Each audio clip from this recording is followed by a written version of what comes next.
বাঙালির বড় প্রিয় জায়গা দেওঘর, আর হবে নাই বা কেন। আগেকার দিনে পশ্চিমে ভ্রমণ মানেই তো ছিল দেওঘর।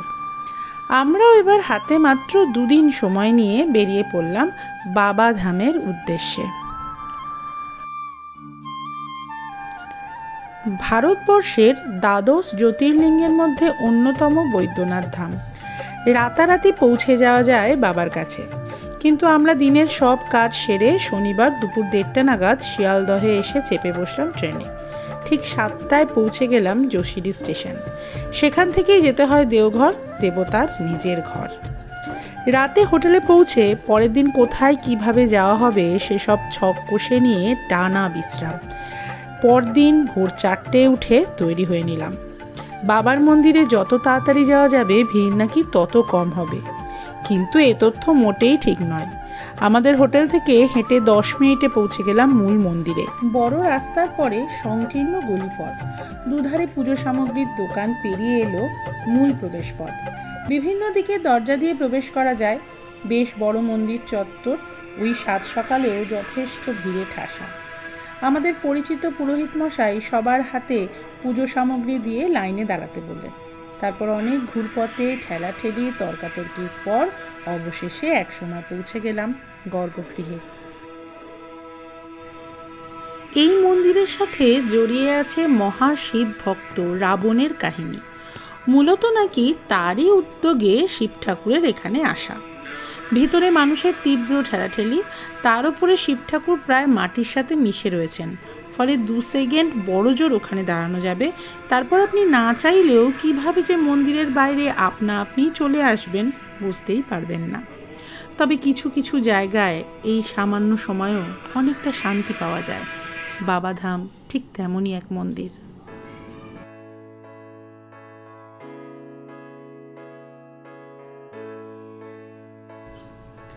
মন্দির দর্শন সেরে এরপর ঘুরে দেখতে চললাম দেওঘরের বাদবাকি গুরুত্বপূর্ণ স্থানগুলো। নিজেদের গাড়ি না থাকলে অটো আপনাকে দারুণ ঘুরিয়ে দেবে সারাদিনে। অটো চালক দাদাদের সুন্দর ব্যবহার আর সহজ কথায় গল্প শোনানো বেশ ভালো লাগে। প্রথমেই এলাম শ্রী অনুকূল চন্দ্রের আশ্রমে। বিশাল বললেও কম বলা হবে, আয়তনে সেটা এতই বড়। চারদিকে গাছপালা দিয়ে সাজানো, তার সাথে রয়েছে ওনার বাণী। সেখান থেকে বেরিয়ে গেলাম নন্দন পাহাড়। একটু হেঁটে ওপরে উঠলে মন্দির, আর তার পাশে ছোট্ট একটা পার্ক।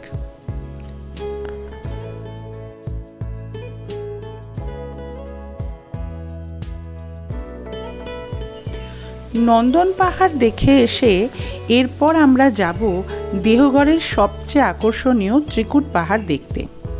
রাস্তায় পড়ল রামকৃষ্ণ মিশন। দেওঘরের রামকৃষ্ণ মিশন কিন্তু ভীষণ বিখ্যাত, এটিও একটি তীর্থক্ষেত্র। ত্রিকুট পাহাড়ে পৌঁছানোর আগেই রাস্তা থেকে খুব সুন্দর লাগবে নীল পাহাড়ের শোভা দেখতে। কাছে গেলে বড় বড় পাথরের বিশাল পাহাড় হাতছানি দিয়ে ডাকবে তার শরীরের সাথে মিশে যেতে। একটু পাহাড় বেয়ে উঠলেই সামনে মন্দির, পাশে ঝর্ণার জল, যদিও এখন শীর্ণ কায়া।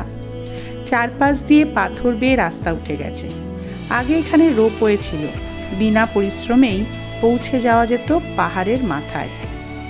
দুর্ঘটনা ঘটার পর থেকে সে সব বন্ধ, তাই যতটা পারা যায় পায়ে হেঁটে পাথর ভেঙে ওপরে ওঠার চেষ্টা করতে হবে। বড় বড় অশ্বত্থ গাছ পাথরের ফাটল দিয়ে বেরিয়ে শূন্যে বিস্তার করেছে তার পাখা। সূর্য ঢেকে তৈরি করেছে নিভৃত বনবাস। একান্তে কিছুটা সময় এই পাহাড় আর জঙ্গলের সাথে সময় কাটানোর জন্য বড্ড সুন্দর এই জায়গাটা। শুধু বাঁদরদের বুঝে শুনে একটু বন্ধু বানিয়ে নিলে আর কোনো ভয় থাকে না।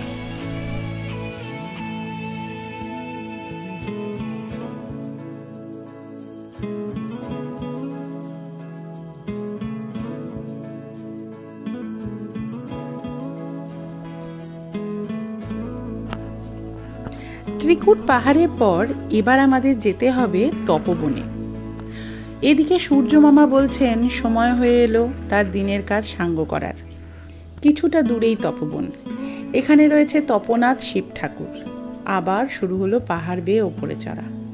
একদম উপরে উঠে দেখি পশ্চিম দিগন্তে গনগনে আগুন জ্বালিয়ে মহা সমারোহে দীননাথ অস্ত যাচ্ছেন। সামনের উপত্যকায় ছড়িয়ে পড়েছে শেষ আলো। দূরে সব বিভিন্ন আকারের পাহাড় নিঃশব্দে দাঁড়িয়ে। তপবন নাম সার্থক। শুধু মানুষ নয়, এই ছোট বড় টিলাগুলোও যেন হাজার হাজার বছর ধরে তপস্যা করে চলেছে, প্রতিদিন প্রতিনিয়ত একইভাবে। ফিরে আসার সময় কোনো এক বৃদ্ধ দোকানদারের কাছ থেকে কিনে আনতেই পারেন রঙিন চুড়ি। হাত মন ভরিয়ে দেবে এত সুন্দর পসরা। সূর্য ডোবার পালা আস্তে আস্তেই পৌঁছে গেলাম একদা 9 লক্ষ টাকায় নির্মিত বিশাল নলাক্ষা মন্দিরে। মন্দির সংস্কারের কাজ চলছে, তবু দিনের শেষ আলোয় পরিশ্রান্ত চোখে কি অপূর্ব লাগলো বিশাল এই মন্দিরকে। ভেতরে রাধা কৃষ্ণের মূর্তি রয়েছে। সন্ধ্যা নামলো এলাকা জুড়ে। ঢুকলাম বালানন্দ ব্রহ্মচারীর আশ্রমে। শান্ত স্নিগ্ধ সন্ধ্যা ছড়িয়ে আছে নিস্তব্ধ আশ্রম জুড়ে। প্রণাম সেরে বেরিয়ে পড়লাম আমরা। হোটেলে ফিরেই শারীরিক সমস্ত ক্লান্তি ভুলে আবার পৌঁছে গেলাম বাবাধাম। সেখানে তখন চলছে সন্ধ্যারতি।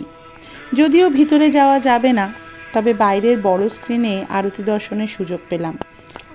চারিদিকে আলোয় আলো হয়ে রয়েছে। শিব আর পার্বতীর মন্দির লাল আর নীল আলোয় সাজানো। বড় সুন্দর সে দৃশ্য।